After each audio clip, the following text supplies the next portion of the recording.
કેન્દ્રમાં ચૂંટણીને હવે ગણતરીના મહિનાઓ બાકી છે એવામાં મોદી સરકારે 4.5 વર્ષમાં કેટલી કામગીરી કરી અને તે અંગે રોકાણકારો શું માની રહ્યા છે તે જાણવા માટે એબીપી અસ્મિતાના સંવાદદાતા તેજસ મહેતાએ અમદાવાદના ઇન્વેસ્ટર્સ સાથે વાત કરી અને જાણ્યો તેમનો મૂડ। નમસ્કાર, અમારી વિશેષ રજૂઆતમાં આપનું સ્વાગત છે। લોકસભાની ચૂંટણીને હવે ગણતરીના દિવસો જ રહ્યા છે ત્યારે લોકોનો શું મૂડ છે, જનતાનો શું મૂડ છે તે જાણવાનો એબીપી અસ્મિતા પ્રયાસ કરી રહ્યું છે।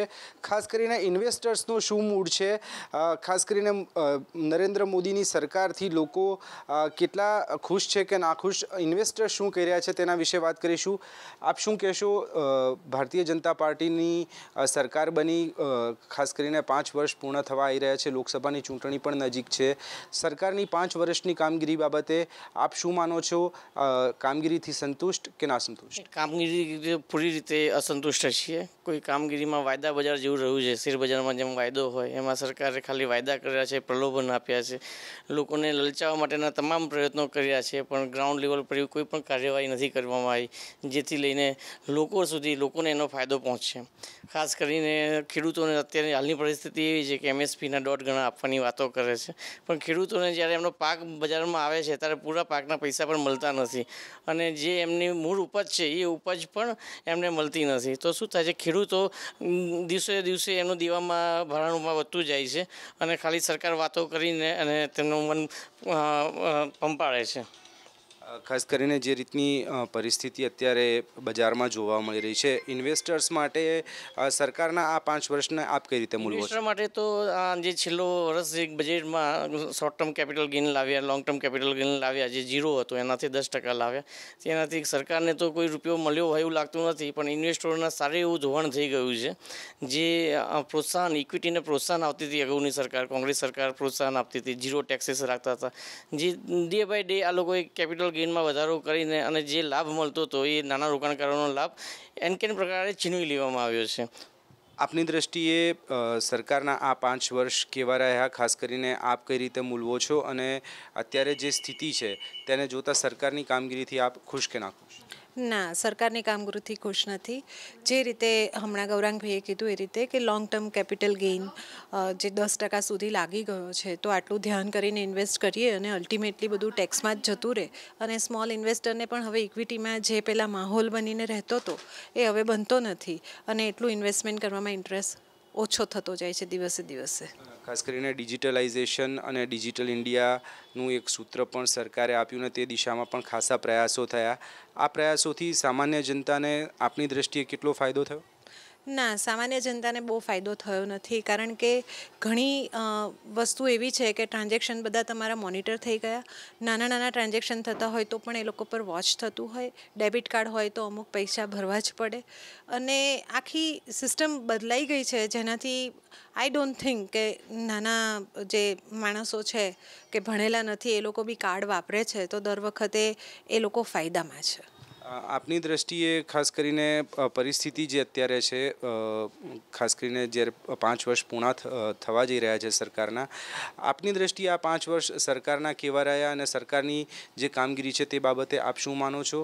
સરકાર પાસેથી વધુ શું અપેક્ષા હતી જે હજી સુધી પૂર્ણ નથી થઈ? આ ગયા વર્ષે આપણા આ કેપિટલ ગેઇન લાગ્યો હતો એ આ વર્ષે ના લાગવો જોઈએ, કેન્સલ કરવો જોઈએ।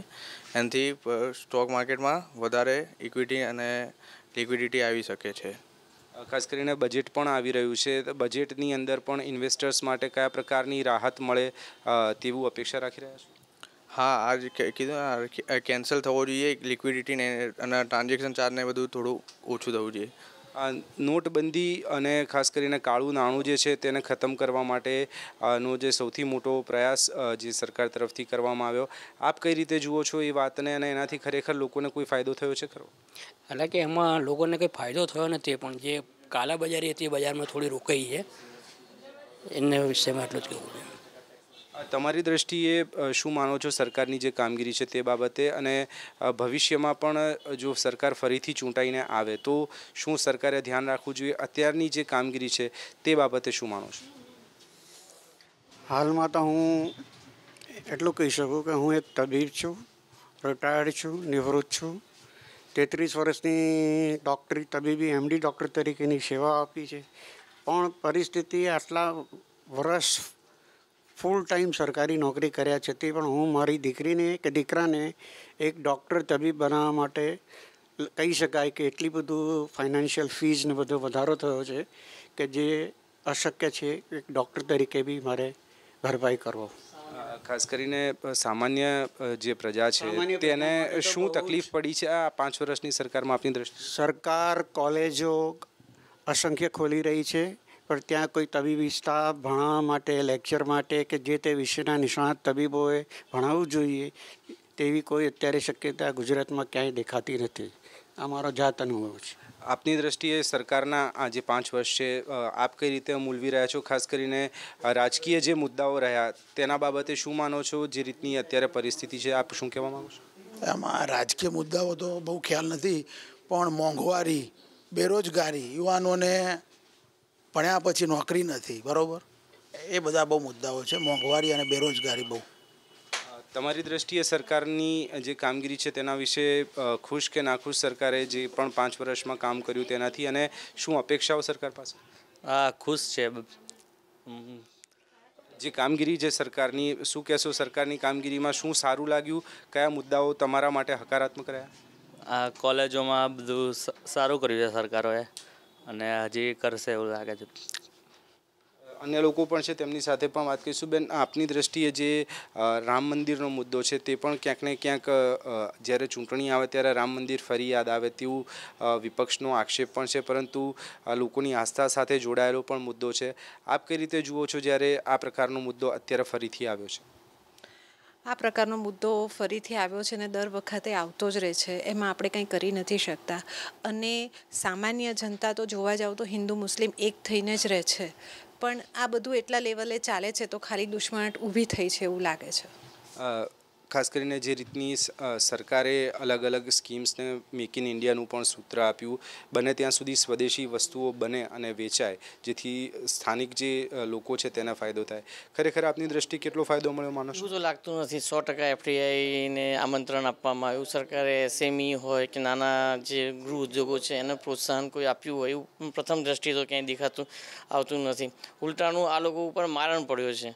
નોટબંધી આવી તો નોટબંધી વખતે પણ નાના નાના જે ગૃહ ઉદ્યોગો હતા, નાના એકમો હતા એ બંધ થઈ ગયા હતા. એ બંધ થયા પછી પણ નથી. આજે સુરતની પરિસ્થિતિ એવી છે કે દિવાળી પછી આજે 3-4 મહિના થઈ ગયા પણ ત્યાંના ડાયમંડ ઉદ્યોગ હાલની તારીખમાં જે ફ્લોમાં શરૂ થતો હતો એ થયો નથી. એટલે ક્યાંય લેવલે નાના ઉદ્યોગકારોને ફાયદો થયો હોય એવું પ્રથમ દ્રષ્ટિએ ક્યાંય દેખાતું નથી. તો આ હતા અત્યાર સુધીના મહત્વના સમાચારો. અને સમાચાર માટે આપ જોતા રહો ABP અસ્મિતા, ગુજરાતની અસ્મિતા.